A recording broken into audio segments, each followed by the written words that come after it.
তার নামের সঙ্গে নতুন নতুন তকমা জুটে যাওয়ার ঘটনা বিরল নয়।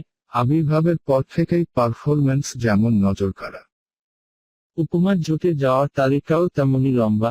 তবে এবার সম্পূর্ণ ভিন্ন একটি উপাধি যুক্ত হচ্ছে মোস্তাফিজুর রহমানের নামের সঙ্গে।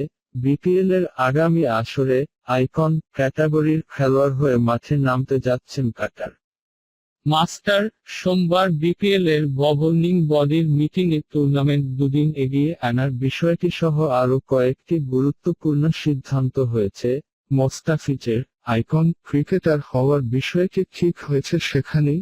বিপিএল গভর্নিং কাউন্সিলের সদস্য সচিব ইসমাইল হায়দার মল্লিক জানান, আগের আসরগুলোতে 7টি দল খেলায় আইকন খেলোয়াড় ছিলেন 7 জন, এবার দল বাড়ায় আইকন খেলোয়াড়ও একজন বেড়েছে। নতুন আইকন ক্রিকেটার হয়েছেন মোস্তাফিজুর রহমান।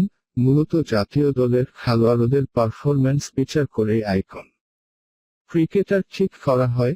মোস্তাফিজ গত আসরেই এই এলিট খেতাবটা পেতে পারতেন, কিন্তু চোটের কারণে বিপিএলের শেষ আসরে যে খেলাই হয়নি বাহাতি এই পেসারের, এবার প্রথমবার টি-20 লিগটিতে খেলবেন আইকন হয়েই। তবে এখনো দল ঠিক হয়নি তার।